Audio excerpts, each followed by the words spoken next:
ጤና ይስጥልኝ እንደምን ሰንብታችኋል ውድ የዝግጅት ተከታታዮች። ይህ ብስራት ኢትዮጵያ ነው። ብስራት ኢትዮጵያ በየሳምንቱ እሁድ የሚያቀርብላችሁ ተከታታይ የመጽሐፍ ትረካ እነሆ ቀረበ። ባለፈው ሳምንት በነበረው ዝግጅታችን ጥልማሞት በምዕራፍ 3 ቁጥር 56 ላይ እንደተመለከትነው ሙላት ካለቃው ከአቶ ስብሐት ቢሮ መልስ በራሱ ቢሮ ውስጥ ከደበሳይና ሻምበል ጋራ ያደርግ የነበሩ ውይይትና የፈጠረበትን ግራ ያጋባ ሁኔታ ነበር ያየነው። ይህም ብቻ አልነበረም። የሙላት አለቃ አቶ ስብሐት በዚያን ዕለት ስብሰባ አለብኝ በሚል በጣም ተቻኩለው ሙላትን እንዴት ተሰናብተው እንደሄዱ ጭምር እናስታውሳለን። በዛሬው ዕለት ደግሞ ጥልማሞት ምዕራፍ 3 ቁጥር 57ን ይዛልን ተመልሳለች። በዚህ ዝግጅት የሙላት አለቃ አቶ ስብሐት ከቢሮ ከወጡ በኋላ የነበረውን አዋዋላቸውን የምንመለከት ይሆናል። ትረካው ይቀጥላል። አዎ በዚህ ዝግጅት ተካፋይ ብትሆኑ ዕውቀት ተቀስሙበታላችሁ፣ ተዝናኑበታላችሁ፣ ታተርፉበታላችሁም የሚል ጽኑ እምነት አለኝ። ከእናንተ አልፎ ተርፎም ትርፉን ለወገኖቻችሁ ብታጋሩ ትርፋማ ያደርጋችኋልና ተጠቀሙበት። እግረ መንገዳችሁንም ውዴታችሁን ብታሳዩኝ፣ አስተያየታችሁንም ብትለግሱኝ ደስታውን አልችለውም። በዘመኑ ቋንቋ ኮሜንት፣ ላይክ እና ሼር እንደማለት ነው። ብስራት ኢትዮጵያ ለሀገራችን ለወገናችንና ለመላው ዓለም ሰላምን ትመኛለች። የመጽሐፉ ርዕስ ጥልማሞት፣ ደራሲ ኪዳነ ማርያም ደሴ፣ ተራኪ ኪዳነ ማርያም ደሴ፣ አዘጋጅና አቅራቢ ኪዳነ ማርያም ደሴ። እግዚአብሔር ይስጥልኝ። አመሰግናለሁ።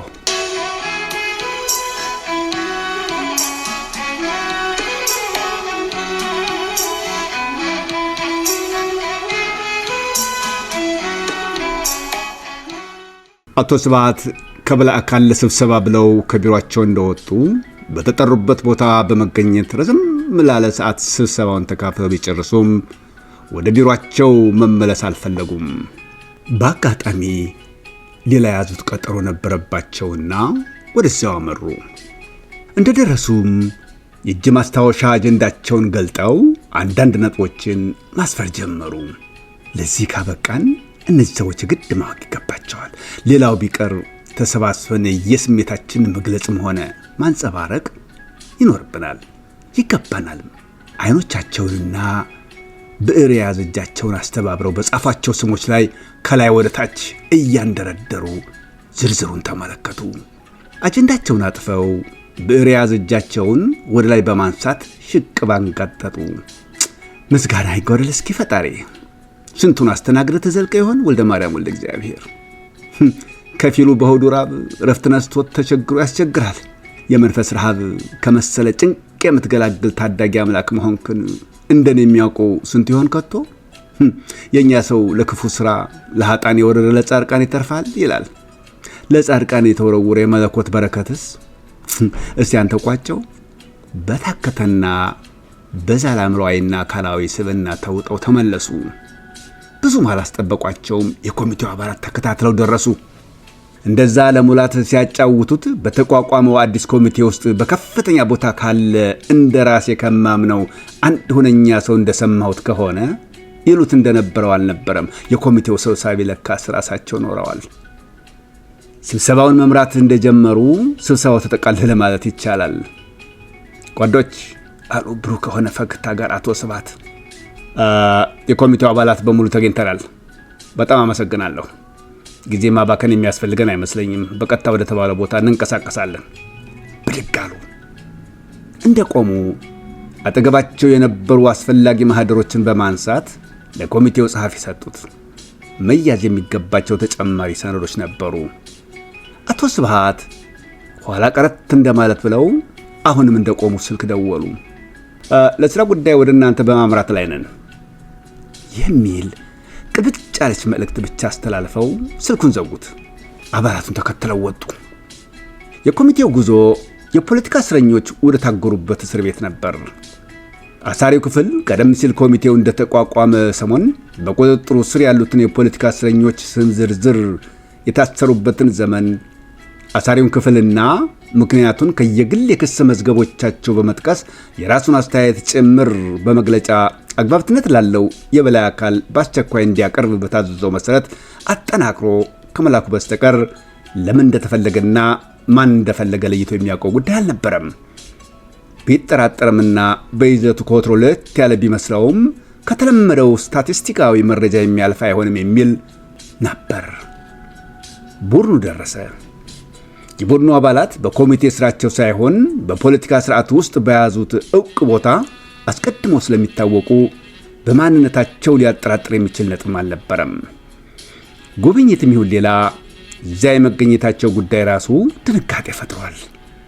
በምን ተገኘብን በመርበትበትና በመንቀጥቀጥ ከላይ እስከታች የሚይዘውን የሚለቀውን አጥቶ ምድረ ሹማምንት ድንብርብሮ ወጥቷል።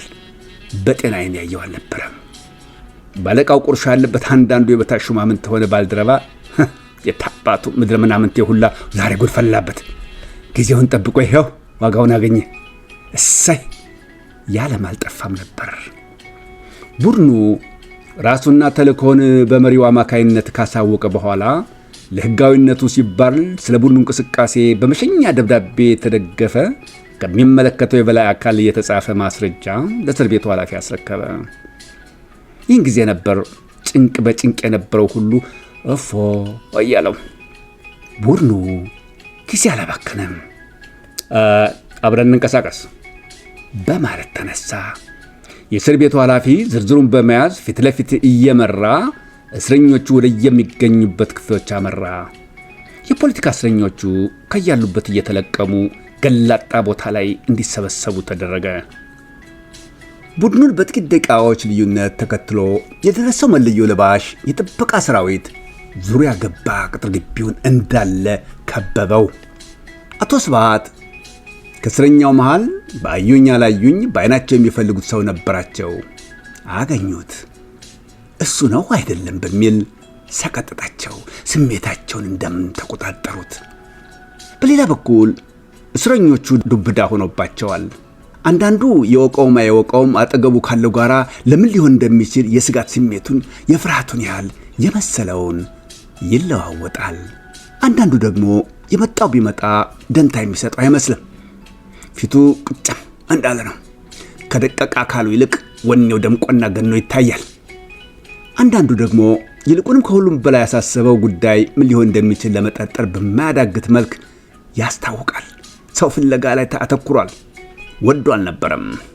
የትግል ጓዱ ለመሆኑ ይኖር ወይም ትኖር ይሆን በሚል። አዎ እስረኛው በየበኩሉ አሃዱ ብሎ ወደዚህም ሆነ ሌላኛው እስር ቤት ከተወረወረ ጊዜ ጀምሮ በየክፍሉ ያያቸውና እስከ መቼም ቢሆን ሊረሳቸው የማይችላቸው የሰቆቃ ትዝታዎች አሉት። በእኔ ክፍልስ ያተፈጸመ የወጣውም እንደወጣ ቀረ፣ በሌላው ክፍልስ ካሉም ከሌሉም ጉዱ የሚለየው ዛሬ ነው በሚል ነበር።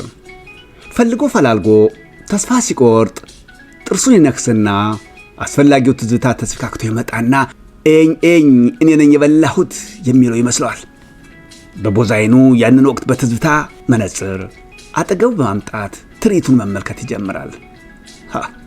በውድቅት ሌሊት የክፍሉ በር ብርገድ ሲል የባውዛ መብራት ብርሃን በናፈቀው ጭልጭል በሚሉ የእስረኛ አይኖች ላይ ሲለቀቅ ስም ሲጠራ ነፍሰ በላዎች ካቀባበላቸው ከምንጊዜው የወጣት እርጥብ ክንድ የበረሃ ደረቅ እንጨት ምስጋና ይቅጣ ቀጨጨጨጨጨ ሲል ከብረት በጠነከረ ዲሲፕሊን ለዓላማው መነሳት፣ ለዓላማው መቃተት፣ ለዓላማው መሞት የድድፈ ሐሳብና የተግባር ቅንጅት ለአንድነት በተግባር የታየበት መተኪያ በሌለ ውድ ሕይወት ውድ አገርን እሱ ወድቆ እሷ ከወደቀችበት ለማንሳት ትውልድ ከዳር ዳር የተነሳሳበት የተንቀሳቀሰበት ዳግመኛ ላይ መለስ ወደ ሰዎች ቄራ ሲወርድ በሽላ በፉከራ እየደነፋ እንዳገሳ ፊት ለፊት ከሚያየው ጥላቱ ጋር ለመደራደር ሳይሆን ጉሮሮ ለጉሮሮ ተናንቆ ለመሞት የሚጣደፍ እንቡጥ አበባ ረጋፊ ሰራዊት አንድ ባንድ ይደረደሩበታል።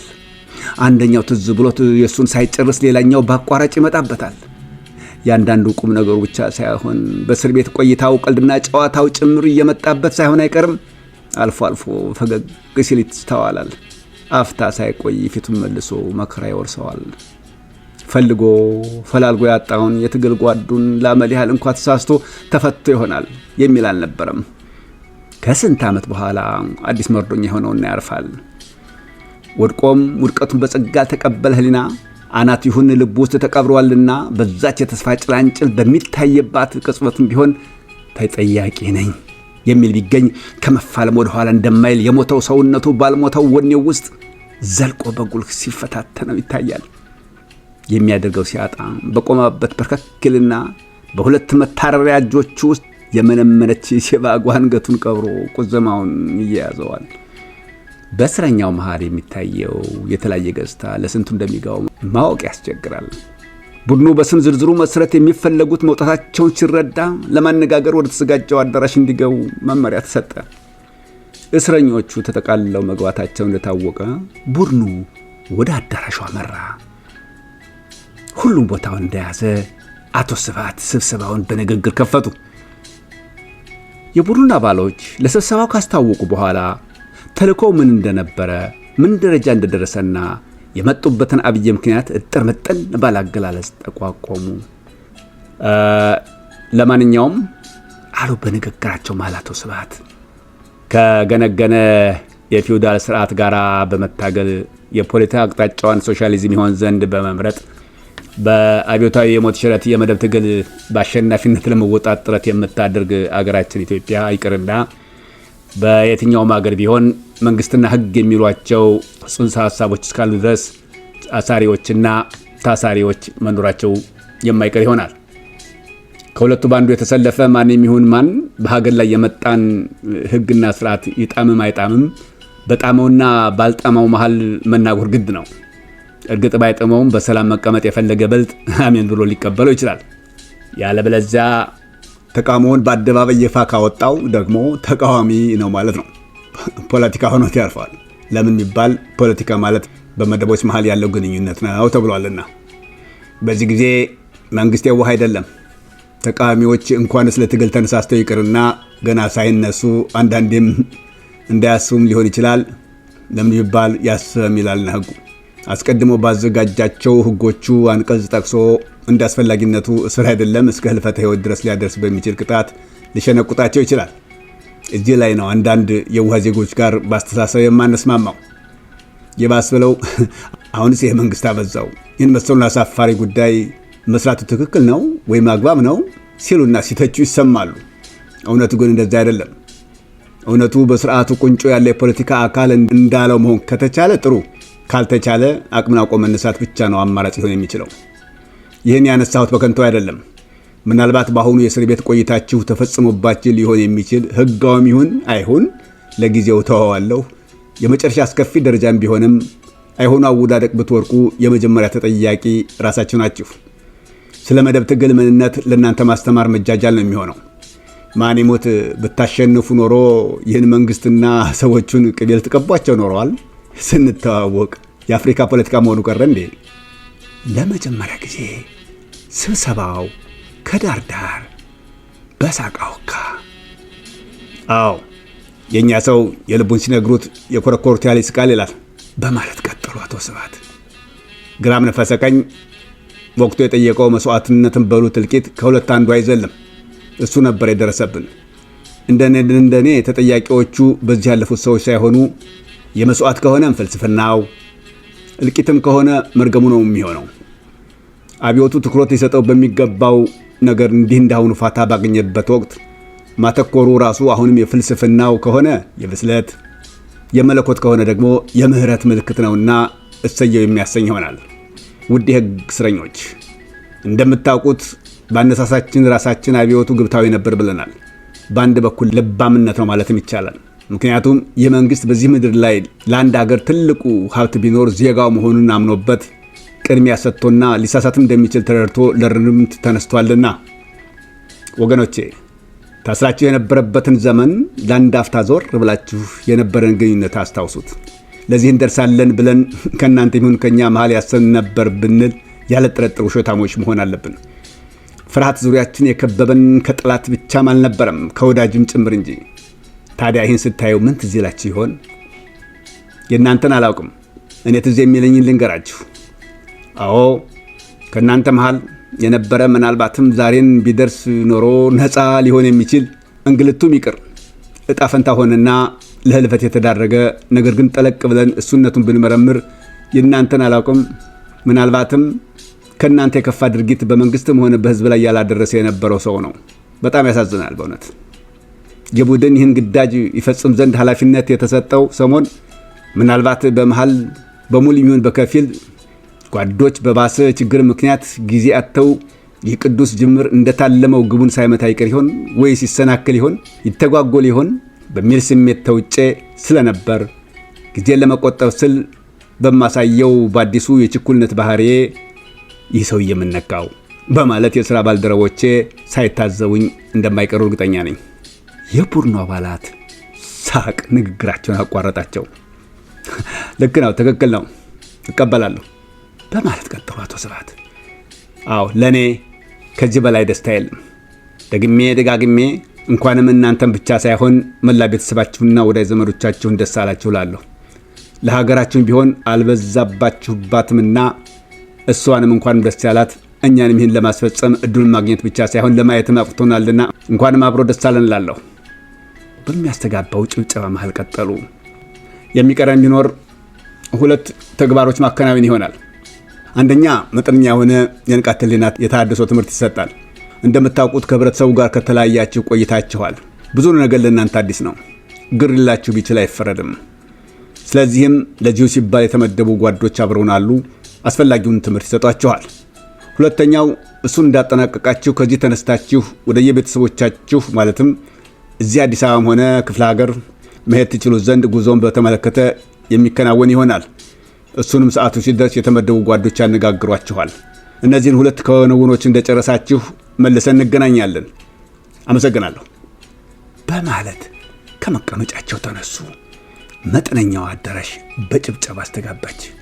ያልተጠበቀ የምስራች ነበርና አብዛኛው በየአቅራቢያው ከሚገኘው ሰው ጋር መሳሳም ያዘ። አልፎ አልፎ የደነዘዘም ነበር። ምክንያቱን ከባለቤቱ በስተቀር ማንም የሚያውቀው የለም። አቶ ስብሐት ከስብሰባው አዳራሽ እንደወጡ ቀጥ ብለው የሄዱት ወደ አዛዡ ቢሮ ነበር። የስልክ ትብብር አስቀድመው ጠይቀውታል። ቢሮውን ለቆላቸው ወጣ። ማስታወሻቸውን ገለጡ። በቅድሚያ የደወሉት ቤታቸው ነበር። የኔም ቤት ያ ጉዳይ ባልኩሽ ሁኔታ በሚገባ ተጠናቋል። አሜን አምላክሽ። አዎ በጣም እንጂ በጣም ደስ ብሎኛል። ደስ ይበልሽ። ያንቺም ጸሎት እገዛ ነበረበት እኮ። ትቀልጃለሽ? ጎሽ የኔም ቤት ዝግጅቱ ከተጠናቀቀማ ምን መቆየት ያስፈልጋል? አሁኑኑ ብረሩ እንጂ። ቤት እኮ የወንደላጤዎች ቤት ነው። ቦታው እንደማያሳስታቸው እርግጠኛ ነኝ። ለሾፈሪው ነግሬዋለሁ። ጎሽ የኔ ቆንጆ እንዴት እንደምታሳምሪው እና እንግዶቻችን በግሩም አይነት እንደምትሸኝልኝ ይታየኛል። እሺ በይ ደህና ሁኚልኝ። ሌላ ቦታ ስለምደውል ልለይሽ። ስልኩን ዘጉት። ንግግሩ ከባለቤታቸው ከወይዘሮ ሀዳስ ገብረ ዋህድ ጋር ነበረ። በመቀጠል የደወሉት ለሙላት ነበር። ሙሉዬ ምን ይዋጥህ? ኖ ምን በወጣኝ፣ የከፋ ነገር እንኳ አይደለም እኮ። ቆይ አቸኩል። አዎ ይልቁስ ተሸክመህ የማትችለውና የማትዘልቀው የምስራች ልነግርህ ነው። ወደህ የግድህን ታምናለህ። የኔ ወንድም ጊዜ የለኝም። ቢሮህን በአፋጣኝ ዝጋና ማቄን ጨርቄን ሳትል ወደ እናንተ ቤት ሩጥ። ምን ነካህ? ተሸበርክብኝሳ? የምስራች ነው ስልህ። ይልቁንም ቀድመህ ጠብቀኝ። ትፈነዳ እንደው እንግዲህ ያዋለሁ። አልናገርም አልኩ እኮ። ሙሉዬ ምን እንደሚያደርገኝ ታውቃለህ? ታዲያስ ደስታ፣ ከደስታም ደስታ ሊያሳብደኝ ደርሷል ነው ምልህ። እሺ ስማው፣ የጋራ ጭንቀታችን በዛሬው ቀን ለምን ጊዜው እልባት አግኝቷል። አልቻልኩም። ይሽል ተንፍሰው ብስራትን ይዤልህ ከተፍላለሁ በአንድ ሰዓት ውስጥ። አዎ በአንድ ሰዓት ውስጥ። ሙላት ስልኩ ውስጥ እየለፈለፈ ጆሮ ላይ ጠረቀሙበት። ምን ሊሰማው እንደሚችል ሙላትን ማዶ ለማዶ ካለ ግድግዳ ስለው አኳኋኑን ይቆጣጠሩት ጀመር። ከግድግዳው ጋር ፈገግታ ተለዋወጡ። አሁንም ደወሩ። ለደበሳይ ነበር። መስሪያ ቤት ሞከሩ። ስልኩ ይጠራል፣ ነገር ግን አይነሳም። እንደገና ደጋግመው ተስፋ ባለመቁረጥ ሞከሩ። አላገኙትም። በስተመጨረሻ ጸሐፊዋን አገኟት። ለአስቸኳይ ሥራ ብሎ እንደወጣ አልተመለሰም አለቻቸው። ማንነታቸውን አላወቀችም። ቶሎ የሚመለስ ይመስልሻል ዲኔት አሏት። የምታውቀው ነገር እንደሌለ ገለጸችላቸው። ይልቁንም ካስፈለገ መልእክት መተው እንደሚችሉ ነገረቻቸው።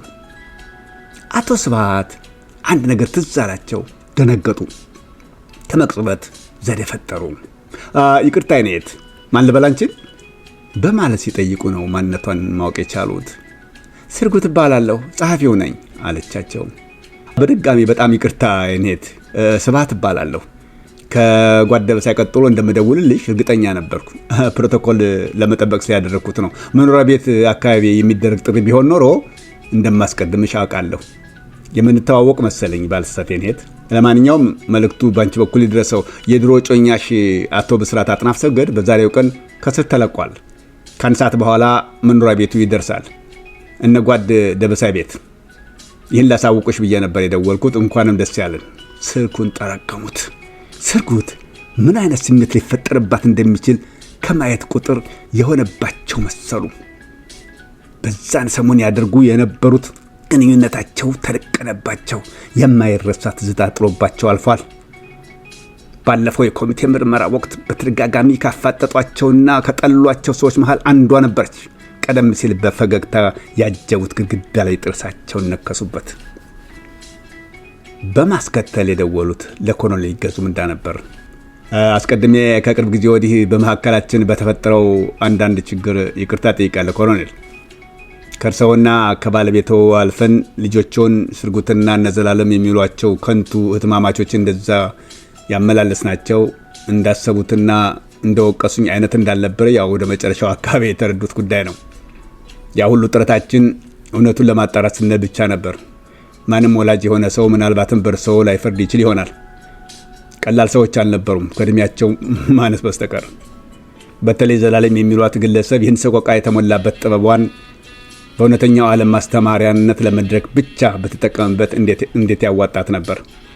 ሄዶ ሄዶ የእኛ ማነሳስ ለበቀል አልነበረም። ሩጫችን የተጎዳው ክፍል ጠባሳውም ይጥፋ ማይጥፋ ቁስሉ እንዲሽር ማድረግ ብቻ ስለነበር ነው። እነሆ ያንንም በዛሬ ዕለት ደምድመነዋል። የምስራች ኮሎኔል፣ ብስራት በነጻ ተለቋል። ከአንድ ሰዓት በኋላ ይዤው ደርሳለሁ። ማለትም እነ ጓድ ደበሳይ ቤት። እንደሚሰማኝ እናንተ ቤተሰቦች ናችሁ ለዛ ደረጃ የደረሰው ተታሎ እንጂ ምናልባት እንዳልሆነና አብዮቱንም ሆነ መንግስትን፣ ህዝብን አንዳችም የበደለውና ያደረሰው ጉዳት እንደሌለ ግልጽ ወጥቷል። ከተቻለ ዝምድናው መጠበቅና በይቅርታ ለድርድር መቅረብ የሚቻል መሰለኝ። መላ ቤተሰቦ የደስታው ተካፋይ የመሆኑን ያህል እቤት እንድንገናኝ ነው ደወልኩለው። ሌላውን በኋላ እንጨዋወተዋለን። ሌላም ቦታ ስለምደውል ይቅርታ አድርጉልኝ። ዛኩት። ከፊት ለፊት የጥያቄ ምልክት ወዳደረጉበት ዝርዝር ደረሱ። ለክፉም ለደጉም ከኛ ይቅር በማለት በረጅሙ ተነፈሱ። በትዝታ እንደነጎዱ ለሙላት ቤተሰብ በተለይም ለእናቱ ለወይዘሮ ዘርፈሻዋል ጫኔ መደወል ፈለጉ። አገኟቸውና ጥርምጥን ያለች መልእክት ብቻ አስተላልፈው ዘጉ። በያዙት ማስታወሻ መሰረት የመጨረሻው ሰው ወደ ሆነው ደወሉ። ለመስሪያ ቤታቸው ሾፌር ነበር። ማስተዋል ጎሸኔ ልጅ ስብሐት ነኝ። ቅድም ባልኩት መሰረት አልኩ ቦታ ቅጥር ግቢው ውጪ ትጠባበቃለህ። ማንኛውም ነገር እንዳልኩህ አድርግ፣ ፍጠን። ዛኩት። ብስራትን እንዲያደርሰው ተመድቧል። ደበሳይን ሲያጡ በቀር የምስራችን ማወቅ ለሚገባው ሁሉ በሚገባ አስተላልፈው ጨረሱ። የረሳሁት ሰው ይኖር ይሆን አሉ በልባቸው። የዘጉትን የስልክ እጀታ እንደጨበጡ ወረቀቱን ከላይ እስከታች መዳሰስ ጀመሩ። እንደ እውነቱ ከሆነ ግን ይህንን አልነበረም ያብሰለሰሉ የነበሩት። ምንነቱን ያላወቁት ቁጣም ባሮ የጠፋ አባዜ ውስጥ ተሰንቅረዋል። ያብከነክናቸው ይዟል። በደፈናው ብቻ የቀረሰው የለም ማለት ነው አሉ ድምፃቸውን ከፍ አድርገው። ሳይታወቃቸው አባዜው እንደለቀቃቸው የጠየቀ የለም እንጂ መልስ መስጠት ያህል ነበር አነጋገራቸው። ከቢሮ ሲወጡ ግቢው ጭር ብሏል። እንዴት ነው ፕሮግራሙ የተገባደደ ይመስልሃል? ውጭ ቆሞ ይጠባበቅ የነበረውን ኃላፊ ሹም ቆም እንደማለት ብለው ጠየቁት። ሹሙ ገና መውጣታቸውን ሲመለከት ነበር በወታደራዊ ሰላምታ ሸሆና ውስጥ ይቀርና ገጭ አድርጎ የተቀበላቸው። ተጠናቋል ጌታዬ፣ የእርሶ መምጣት ብቻ ነው የሚጠበቀው። በተጠንቀቅ ምላሽ ሰጥቶ 2 እርምጃ ወደ ኋላ በመራመድ መንገድ ለቀቀላቸው። አቶ ስብሐት ሰዓታቸውን ተመለከቱ። ከ45 ደቂቃ በላይ እንደወሰዱ ገባቸው። ቢሮ ደውዬ መዘግየትን አሳውቃለሁ ነበር ሐሳቤ። ለካስ የዘገየሁት እዛም ብቻም አልነበረም ኖሯል። ከመኮንኑ ጋር ፈገግታ ተለጋግሰው ፈጠን ባለ እርምጃ ወደፊት ተሽቀነጠሩ። አዳራሹ በር ሲደርሱ የሆነ ነገር ትዝ አላቸው። ወደፊት የሰነዘሩትን እግራቸውን ወደ ኋላ መልሰው ወደ መኮንኑ ዞሩ። ይቅርታ ጓድ፣ አንድ ነገር ተባበረኝ፣ ስንጨርስ ቢሮ ታናግረኝ እባክህ አሉት። መልስ አልጠበቁም። ወደ ውስጥ ገቡ። የመዝጊያ ንግግር የተደረገው ለደንቡ ያህል ነበር። መባል የሚገባውን ቀደም ሲል ብለውታልና ድግግሞሹን አልፈለጉትም። በዛ ላይ ጊዜ ላይ ሽሚያ ይዘዋል። ስለዚህም የስብሰባው ፍጻሜ ሆነና በመልካም ሁኔታ ተጠናቀቀ። ከስብሰባው እንደወጡ ወደ ቢሮ አመሩ። በቅድሚያ ያነጋገሩት ቀደም ሲል ማስታወሻ የሰጡትን መኮንን ነበር። ይቅርታ ትብብር አስፈልጎ ስለነበር ነው። ከተፈቱት የህግ እስረኞች መሃል ብስራት አጥናፍ ሰገድ የሚባል ልጅ አለ። እንደማታጣው እርግጠኛ ነኝ። እባክህ በሩ አካባቢ ከሚጠብቀው ሰው ጋር ታገናኝልኝ ዘንድ ላስቸግርህ የኔ ወንድም። ስለ ትብብርህ በቅድሚያ አመሰግናለሁ በማለት የመኪናውን አይነትና የሾፌሩን ስም የያዘ ማስታወሻ ሰጡት። በመቀጠልም ከራሳቸው ቡድን አባላት ጋር በመሆን የእስር ቤቱን ኃላፊዎች ስለ ትብብራቸው አመስግነው ቡድኑ በመጣበት አኳኋን ወደ ጊዜያዊ ጽሕፈት ቤቱ ተመለሰ። የተሰጣቸው ግዳጅ በግሩም ሁኔታ በመጠናቀቁ ያልተደሰተ አልነበረም።